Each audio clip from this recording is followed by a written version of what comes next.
I read Miriam Toews' book a few years ago when it first came out, and it had this very profound impact on me.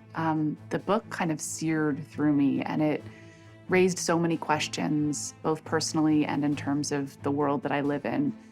I think a lot of its power is the way it works on your subconscious. I mean, it's very, very wordy, and a lot of things are said, and a lot of ideas are expressed, and it's very philosophical.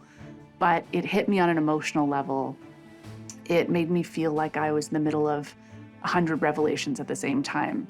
It was a joy to adapt this book. It was a huge challenge because they are speaking in a hayloft for hours and hours and hours. And I think what was really important to me was that the film have a scope, a sense of an epic, a sense of a fable, a sense of that this conversation was crucial and essential to the progress of their world, that there was nothing more important happening than this conversation amongst women about how they were going to break down the world they lived in and create a new one.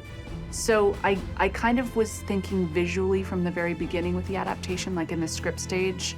It was really important for me to imagine those landscapes and the canvas on which it was, on which the story was going to be told. It came at a time when reading something that had such hard truths in it, such difficult philosophical questions around reckoning and rage and culpability and faith and forgiveness, but left me with this kind of bewildering hope by the end of it, like this sense that it's possible to reimagine things. It's possible for us not to be locked in these like insidious gender roles. Like it's possible to talk about not just what we want to destroy and be done with, but talk about what we want to build and how we'd like to remake the world. Like let's look at what we want to see, because we already kind of know what we don't want to see anymore. That filled me with a sense of possibility. And it was really hard, especially when this book came out, around conversations around gender, to have any hope. And I think it was just like so important for me to see what it could look like if a group of women who had essentially different viewpoints on many really important things could come together into a room and have a conversation that completely changed and remade their world. The story of women talking takes place in a hayloft in a remote religious colony. We don't say where, we don't say what religion. A group of women gather in a hayloft to discuss what they are going to do and how they're going to respond after a series of violent attacks in their community.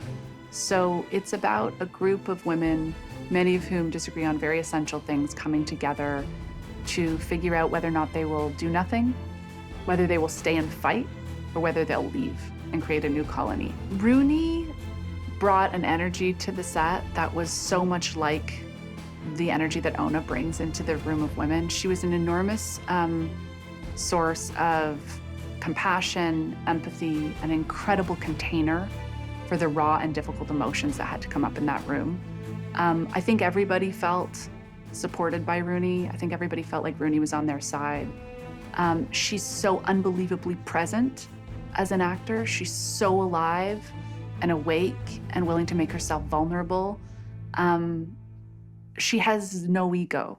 Like she is just this alive kind of vessel of love. Like I can't say enough about what she brought to the room and what she brought to everybody in terms of just making space and holding space for all of the different points of view and energies. And she really was the glue that kept the production together. And she was very, very quiet, but her kindness and her compassion was loud.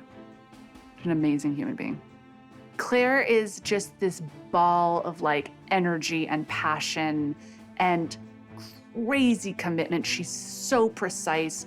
I saw Claire, one of her most difficult emotional monologues, because we had to go around the room so many times and shoot it in not just a sort of covering way. Sometimes we would have, scenes with 12 people in a room. I saw her do one of her most emotional monologues 120 times over, I think, 2.5 days. And there was never a wavering of the kind of the meticulousness, the precision, Like, she's just a machine. She's like an acting machine. Like, I've never seen that level of skill and stamina and precision. It's just mind-blowing. So we were all just, we were all just sort of in awe of Claire. There's a certain sort of generation of actors. I'm thinking about like Marlon Brando, I'm thinking about Robert De Niro, and there are these certain like powerhouse actors where just their raw power, it just sort of owns a room. And I think the whole crew was, every time Jesse walked on set, like I remember there was this one moment where Jesse came on set, we were like doing a scene again that we, had hundreds of angles, and we finally came around to Jesse, and I saw a bunch of technical crew who actually worked outside the studio running in to go to the monitors because nobody wanted to miss a second. Like, she's just so incredibly magnetic. She gives everything she has to a role. She doesn't preserve anything for herself. So what you have is a commitment that's almost beyond anyone involved.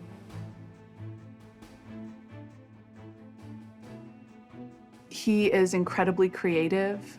He is an amazing team leader. So he brings out the best in everybody in his department. Everyone feels included. And he was meticulous in his research. Like, we really, even though, we don't specifically say the word Mennonite in this film, we did emulate the details of a Mennonite colony very, very closely. And so Peter's research was meticulous, and his work was meticulous too. I mean, he's done every job in that department. So he really knows, he's incredibly skilled, an amazing builder. And I was just really, I was taken aback by how much he was sort of embracing and inhabiting the characters as he created their spaces. Collaborating with Luke is probably the most joyful part of the process of making a film for me. We spend months together, talking about film, looking at images, creating images, thinking about how we can create something specific to each film. He is all in. Like, I've never known a harder worker in my life, and I've never met anyone more ambitious for what a film could and should be. Like, Luke will settle for nothing, and he'll fight for a film. He'll fight for every part of like making something work the way he feels it deserves to work. She was meticulous. She's also a gem to work for. Like, I know cutters in this city and wardrobe assistants in the city who say categorically, this is the best boss you could ever have. That was really important to me, that we have team builders and people who cared about the people working under them. But I just think nobody could have done what Kida did on this film. Like, her respect for that community, her desire to represent them well and accurately, her input at every stage of the process. She was an enormous asset to the film on every level. And I think we were all completely blown away. Hildur was working on another movie at the time. Hildur was unavailable. I got sent 800,000 reels of other composers. I listened to them. They were amazing. I needed Hildur. And so finally, I just said, I just need 10 minutes with Hildur, please, on a Zoom call. And I basically just begged her and said, you're the only thing I know I need to make this film. And I just had a very, very strong instinct that this was the person. And she is incredibly strong, incredibly collaborative, open, warm, and she feels her way into a film, and she shows you a part of your film that you didn't know existed. And because she was writing music as we were editing, it opened up worlds for us in terms of how we began seeing the film. So her music is not just a pivotal part of the end product, but was a pivotal part of the whole process of finding the film in the editing room.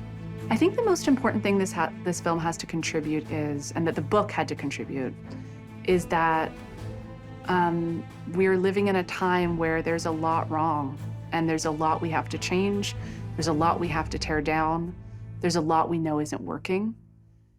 And I think the conversation that these women have in this hayloft, it addresses all of those things, addresses the harm of the power structures we live in. It addresses the harm of power imbalance and violence and hierarchical structures of power.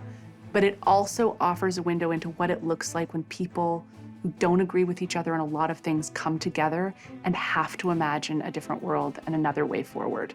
And I think that that sense of possibility and hope that comes from people being able to discuss such things is an essential part of the conversation. And that's the impact that the book had on me. And it's the impact that I hope that the film has on people.